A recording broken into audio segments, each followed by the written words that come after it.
আসসালামু আলাইকুম, welcome back to my channel. আজকের রেসিপিতে থাকবে মজাদার রসমালাই। ছোট বড় সবাই খুব বেশি পছন্দ করি রসমালাই, তাই না? আজকে আমি আপনাদেরকে খুব সহজ উপায়ে রসমালাই রেসিপিটা করে দেখাবো। চাইলে যে কেউ বানিয়ে নিতে পারবেন এই রসমালাই। অল্প খরচে কিভাবে আমরা হাফ কেজি রসমালাই বানিয়ে ফেলতে পারি সেই রেসিপিটাই থাকবে আমার আজকের রেসিপিতে। যদি আপনাদের কাছে ভালো লাগে আমার আজকের রেসিপি, চ্যানেলটাকে সাবস্ক্রাইব করার অনুরোধ থাকবে। তাহলে আর কথা নয়, চলুন দেখে নিই রসমালাই তৈরি।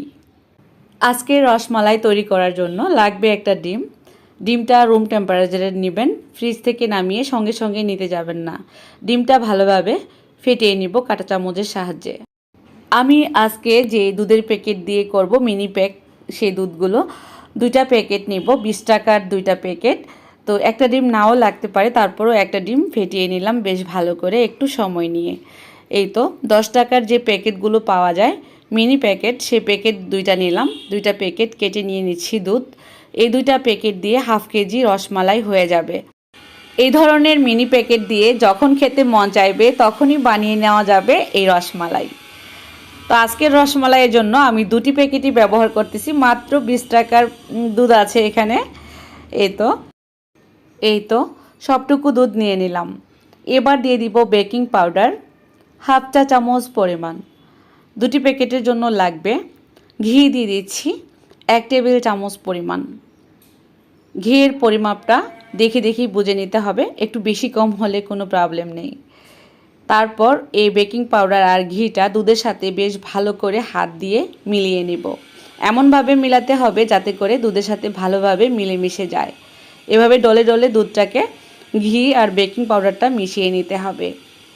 মিশাতে মিশাতে একটা পর্যায়ে ভালোভাবে মিশে গেলে এবার ডিম দিয়ে একটা ডো তৈরি করে নেব। এখানে আমি ডিমের মিশ্রণটা অবশ্যই অল্প অল্প করে মিশাতে হবে, না হয় আবার কম বেশি হয়ে যেতে পারে। দেখে নিতে হবে কেমন হলো। আর এটা এমন একটা ডো হবে, খুবই স্টিকি হতে পারে, একটু আঠালোই হবে, যেহেতু ডিম আর দুধে আমরা জিনিসটা তৈরি করতেছি।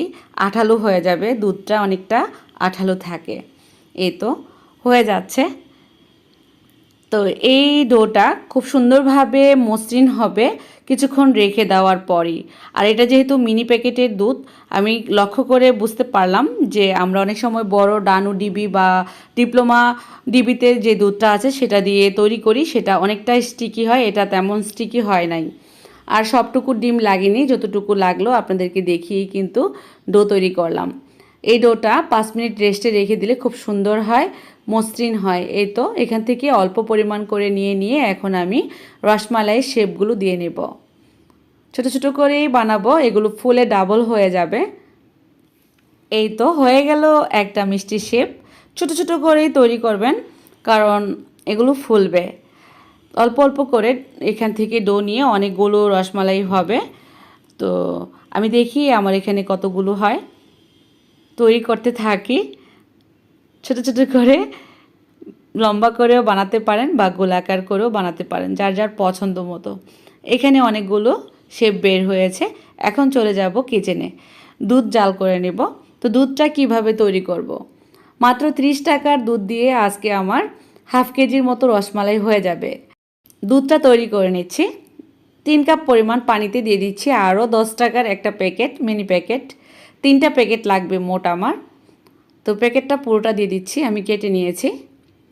এই 1 প্যাকেট দুধ দিয়ে এই দুধটাকে জাল করব, আর এটার মধ্যেই রসমালাই বানাবো। দুধটা ভালোভাবে মিশিয়ে নিব, একটু নেড়েচেড়ে, যাতে করে দলা পাকিয়ে না যায়। গুটি গুটি দানার মতো হয়ে যেতে পারে যদি চুলার আঁচটা আপনারা প্রথমে অন করে দেন। যখন ভালোভাবে দুধটা মিশে যাবে তখন চুলাটা অন করে দিচ্ছি। মিডিয়াম আঁচে দুধটাকে জাল করব। বলক উঠতে শুরু করলেই এর মধ্যে রসমালাইয়ের শেপগুলো দিয়ে দিব। দুধটা বলক উঠে গেছে, 2-1টা বলক উঠলে সঙ্গে সঙ্গেই রসমালাইয়ের শেপগুলো দিয়ে দিতে হবে। বেশি ঘন হলে কিন্তু রসমালাইগুলো ফুলবে না। 2-1বার বলক উঠলেই রসমালাইয়ের শেপগুলো দিয়ে দিচ্ছি। আবারও বলছি, বেশিক্ষণ জাল করবেন না দুধটা, তাহলে কিন্তু রসমালাইগুলো ফুলতে চাইবে না। 2-1বার একটু একটু বলক উঠলেই এই রসমালাই শেপগুলো দিয়ে ঢাকনা দিয়ে ঢেকে দিলে সুন্দর ফুলে উঠবে। যখন তখন খেতে মন চাইলেই এই মিনি প্যাকেটের রসমালাই বানিয়ে নিতে পারেন, এটা খুবই সুস্বাদু।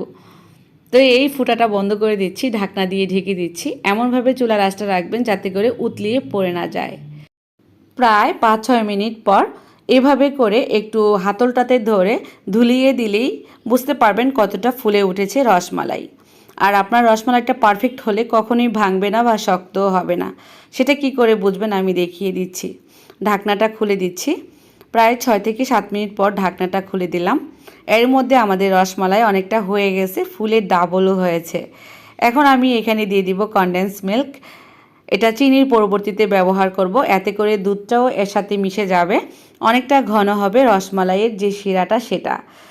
এক প্যাকেটে আমি যে দুধটা দিয়ে রসমালাইগুলো তৈরি করলাম, এখন কনডেন্স মিল্কটা দেওয়ার কারণে অনেকটা ঘন হয়ে যাবে, রসমালাইয়ের টেস্টটা অনেকটা বেড়ে যাবে। চিনি ব্যবহার করলাম না, আমি এখানে প্রায় হাফ কাপের মতো কনডেন্স মিল্ক দিয়ে দিলাম। চিনি দিতে পারেন চাইলে আপনারা, সমস্যা নেই, কনডেন্স মিল্ক না দিলেও হবে। এবার আবারও ঢাকনা দিয়ে ঢেকে 5 মিনিটের মতো জাল করব। মোট 10 থেকে 12 মিনিটের মধ্যে রসমালাইটা হয়ে যাবে, সময়টাও বলে দিলাম। তারপর ঢাকনা দিয়ে আবারও 5-6 মিনিট ঢেকে রাখবো। একটু আলতো করে দুলিয়ে দিব যাতে করে রসমালাইগুলো সুন্দরভাবে ঘুরিয়ে ঘুরিয়ে হতে পারে। এই তো পুরোপুরি যখন হয়ে যাবে তখন আর উপর দিকে ভেসে উঠবে না, লক্ষ্য করলে বুঝতে পারবেন সবগুলোই শিরার ভেতরেই থাকবে মোটামুটি। এই তো এবার আমি চুলাটা অফ করে দিব। হয়ে গেল কিন্তু। এই তো আমি একটা উঠিয়ে দেখাচ্ছি। এখন এই অবস্থা মানে গরম গরম অবস্থায় অনেকটা নরম থাকলেও পরবর্তীতে কিন্তু অনেকটা শক্ত হবে, শক্ত বলতে টাইট হয়ে আসবে রসমালাইয়ের শেপগুলো। যেমনটা আমরা বাজার থেকে কিনে এনে খাই চড়া দাম দিয়ে, ঠিক তেমনই হবে, তার চেয়েও একটু বেশি স্বাদেরই হবে, নিজের হাতের জিনিস। তো এখন আমি সার্ভ করে নিচ্ছি ঠান্ডা হওয়ার পর। এটা যদি ফ্রিজে রেখে খান অসম্ভব মজার হয়। আমি আবারও বলছি, মিনি প্যাকেটে এত সুন্দর রসমালাই হয় কল্পনাও করা যাবে না। দুটি প্যাকেটে অনেকগুলো রসমালাই শেপ হয়েছে, দেখে নিশ্চয়ই বুঝতে পারতেছেন। কমপক্ষে হাফ কেজি তো হবেই। এমন 3টি প্যাকেট মানে 30 টাকার প্যাকেট দিয়েই আমি আজকে এই রসমালাই তৈরি করে আপনাদের সাথে শেয়ার করলাম। ডানু প্যাকেটের যে প্যাকেটটা সেটাই নেবেন, তাহলে টেস্টটা ভালো আসবে। ডিপ্লোমাও নিতে পারেন চাইলে, সমস্যা নেই, ডিপ্লোমা দুধটাও ভালো আসে আর কি, টেস্ট ভালো আসে। একটা ভেঙে দেখাচ্ছি ভেতরটা কত সুন্দর হয়েছে। এই তো এটা অন্যরকম টেস্ট, আপনারা একবার হলো ট্রাই করবেন। আর আমি খেতে খেতে আপনাদের কাছ থেকে বিদায় নিয়ে নেব। যেতে যেতে আবারও আপনাদের কাছে বলবো, যদি আমার চ্যানেলটা ভালো লেগে থাকে অবশ্যই চ্যানেলটাকে সাবস্ক্রাইব করে রাখবেন। নিত্য নতুন রেসিপিগুলো পাওয়ার জন্য সাবস্ক্রাইব করে পাশে থাকা বেল আইকনটাতে ক্লিক করবেন। আর সবাই অনেক অনেক অনেক বেশি ভালো থাকবেন, সুস্থ থাকবেন। আজকের মতো তাহলে বিদায়। আল্লাহ হাফেজ।